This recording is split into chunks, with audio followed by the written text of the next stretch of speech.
Today we are going to continue reviewing writing, looking specifically at what makes a paragraph good. Before we look at new content, let's review what we covered in the first presentation that took place in week 1. Paragraphs are made up of sentences grouped together for a reason or purpose. A paragraph is constructed to present a single main idea. As a side note, if you are writing an essay, all of the paragraphs in the essay are connected to give the reader information or a discussion about a topic, but still yet, each paragraph serves a purpose to inform or persuade the reader about the essay topic. Paragraphs, specifically body paragraphs, are constructed by 3 main components: the topic sentence, supporting sentences, and a concluding sentence. These components used together help the writer to create a paragraph that states the main idea or what the paragraph is about, support the topic or main idea through the use of examples, facts, or details, and then concludes the idea through a summary or restatement. If you use this structure every time you write a paragraph, whether it is a single paragraph or multiple within a writing assignment, your written work will be clear and purposeful. The idea you are expressing will be clear and easy to understand if you follow this structure. Again, after you state what the main idea is in your topic sentence, you need to support the main idea within your supporting sentences, which is how you emphasize the importance of the idea you are expressing. To write supporting sentences that a reader can easily understand and or relate to, you need to elaborate through the use of sensory details, facts or statistics, and or examples. If you can construct a paragraph using this type of organization and supporting details, your writing will improve and you will be able to provide your reader with material that is understandable, relatable, and useful. Now let's move on from the organization of a paragraph and look at what you can do to ensure it is not only organized, but good and interesting. A good paragraph has 3 major qualities: unity, coherence, and elaboration. Unity means that all the parts of the paragraph work together as a unit to express and support one main idea.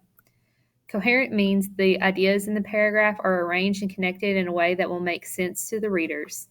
And elaboration means the paragraph's main idea is developed or expanded using plenty of supporting details. Let's specifically look at unity.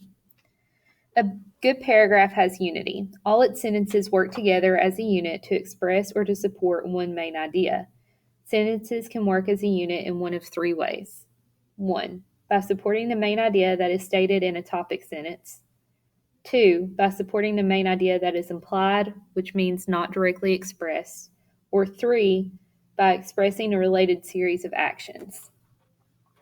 Again, unity means the state of forming a complete and pleasing whole. So when you are writing a paragraph, you want your sentences and ideas to be unified so it makes sense to the reader. Now we are going to focus on unity in connection to the topic sentence. All sentences need to relate to the topic sentence within your paragraph to avoid random thoughts and confusion. The topic sentence of the following paragraph expresses the paragraph's main idea, that whales are physical wonders. Notice how the supporting sentences all provide specific details about characteristics that make whales physically wonderful or unusual. The supporting sentences within the paragraph that hold details are highlighted. Whales not only have fascinating behavior, but are physical wonders as well. The blue whale is the largest animal that has ever graced our planet. Such giant herbivorous dinosaurs as the Brontosaurus weighed up to 50 tons. A blue whale weighs that much long before it reaches puberty. Full grown, they weigh 150 tons, as much as 3 brontosauri.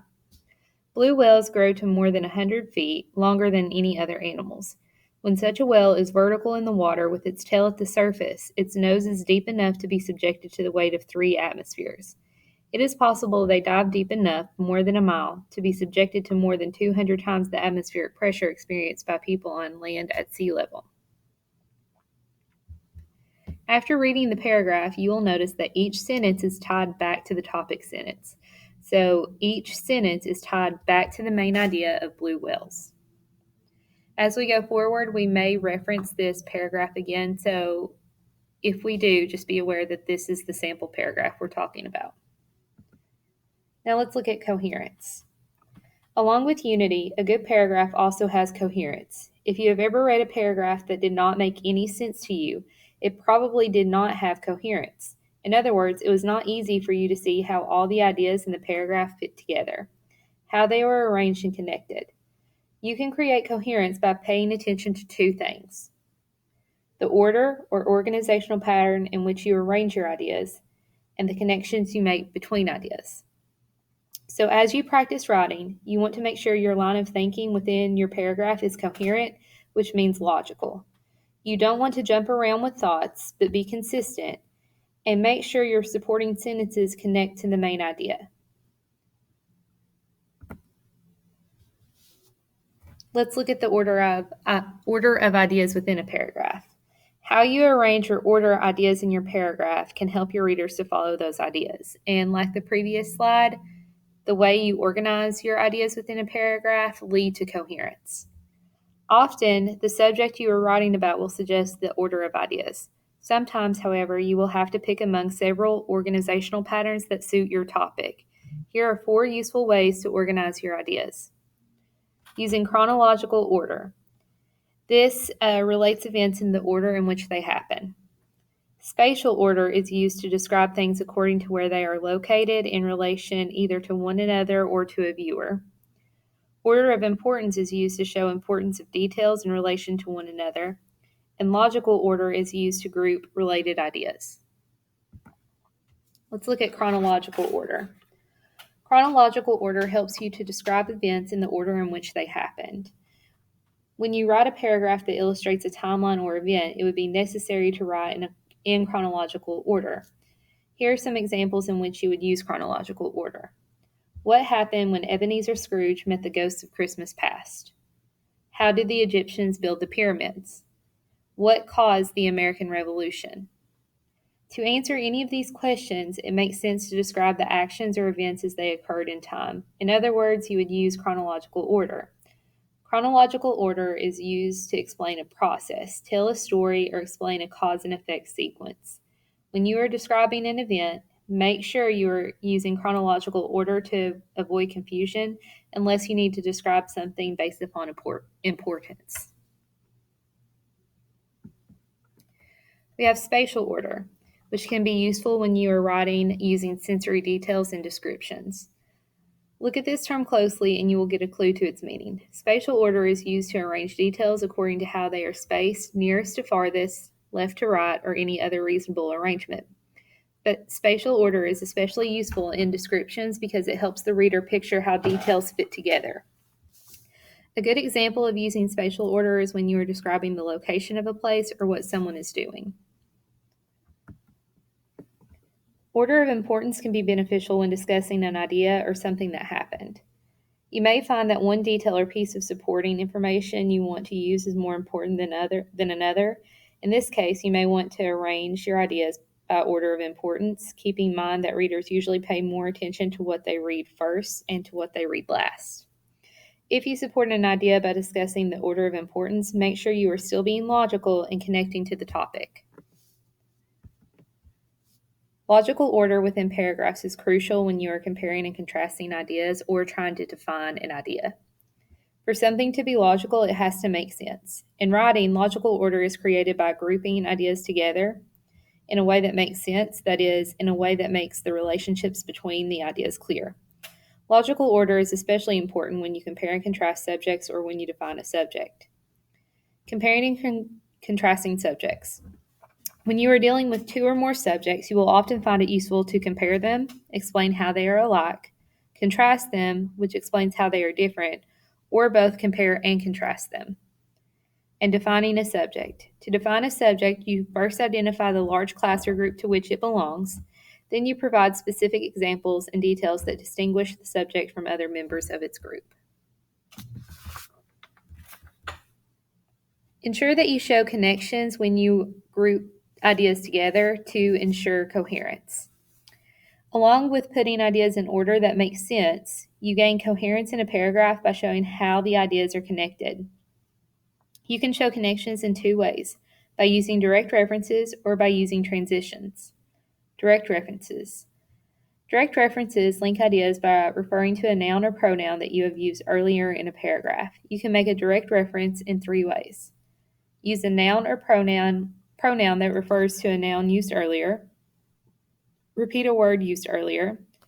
Or use a word or phrase meaning the same as one used earlier. Being direct lessens confusion and it creates connections. In the sample paragraph we discussed earlier, the author continuously made the direct reference stating blue whales over and over again. That helped create connections and it lessened confusion. Transitional words help to create connections. A transition in writing, whether it is a word, a phrase, or even a sentence, reaches across or over ideas, connecting one idea to another.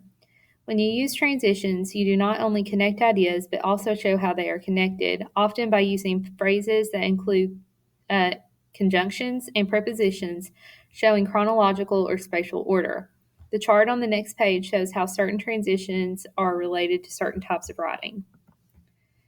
In this table, you can see transitional words that are linked to how you are trying to accomplish a connection or try to accomplish coherence. So if you're comparing ideas, you could say also, another, and.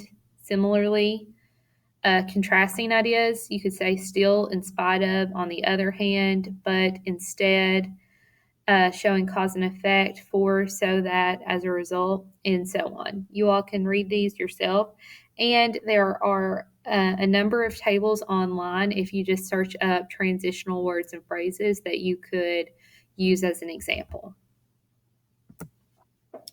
Lastly, to write a good paragraph, you have to elaborate, which we discussed in the first writing workshop presentation. Along with unity and coherence, another quality of a good paragraph is elaboration. Remember that a good paragraph should contain supporting sentences that elaborate on the main idea presented in the paragraph's topic sentence. However, sometimes writers do not thoroughly develop or elaborate on a paragraph's main idea. These writers fail to provide enough supporting sensory details, facts and statistics, or examples. A paragraph with a poorly supported main idea is said to lack elaboration. If you write a paragraph that lacks elaboration, you run the risk of confusing or misleading your readers, of not giving them enough information to understand the paragraph's main idea. All in all, you have to elaborate to make sure that your readers have enough information to understand the main idea. And remember, whatever you do to elaborate also has to show coherence and unity. And we will end there.